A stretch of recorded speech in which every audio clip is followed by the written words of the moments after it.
ဒီတိုင်းကတော့ခေါင်းသားလည်းတွေးမိမယ်မကောင်းတာတွေလည်းတွေးမိမယ်ခေါင်းနဲ့စိတ်တွေလည်းဖြစ်မယ်မကောင်းတဲ့စိတ်တွေလည်းဖြစ်အဲ့ဒီထဲမှာမိမိကိုမိမိထိန်းချောင်းနေရအားကြောင့်လဲကျွန်တော်တို့ကစာလေးတွေဖတ်တယ်ဗီဒီယိုလေးတွေနားထောင်တယ်ဒါလေးကကိုယ့်ကိုယ်ပြန်ပြီးတတိပေးတယ်ပြန်ပြီးတတိပေးကျွန်တော်တို့ဆိုစာလေးတွေရေးတယ် live လေးတွေလွှင့်တယ်အမှန်တော့ကိုယ့်ကိုယ်ပြန်ပြီးတတိပေးနေရတယ်လွတ်ထားရင်လွတ်သွားတယ်ဆိုစကားရှိတယ်ငါတော့လွတ်နေပြီဘာလို့လွတ်နေရလဲလွတ်ထားလို့စိတ်ကလေးတွေတိုးလေးတွေကိုထိန်းချောင်းမဲ့နဲ့နော်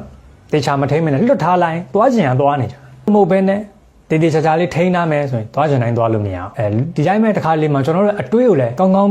မွန်မွန်နေမတွေးချင်တော့စိတ်တွေလည်းကောင်းကောင်းမထားချင်တော့လွတ်ထားလိုက်တော့တော်ပြီးပင်မနေဘာမှကိုမလုပ်ချင်တော့စိတ်တွေလည်းညစ်နေပြီစိတ်ညစ်စရာတွေလည်းတန်းစီနေပြီလွတ်ထားလိုက်တော့မှဖြစ်ချင်တာဖြစ်ဆိုတော့လွတ်ထားခြင်းရဲ့နောက်မှာဖြစ်ချင်တာဖြစ်ဆိုစကားပါဖြစ်ချင်တာဖြစ်ဆိုအတွေးပါလွတ်ထားလိုက်တော့လွတ်ထားပါပြတော့ကြာတော့လူကလွတ်သွားလွတ်ပြီးတော့လွင့်သွားအဲ့တော့မလွင့်ချင်ဘူးမလွတ်ချင်ဘူးဆိုရင်ဘာလုပ်ရမလဲ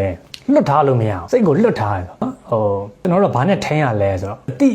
ဆိုတဲ့ဉာဏ်နဲ့တတိဆိုတဲ့ဉာဏ်နဲ့ကျွန်တော်တို့ကကိုယ့်ရဲ့အတွေးလိုတစ်ခါလေးထိန်းရတယ်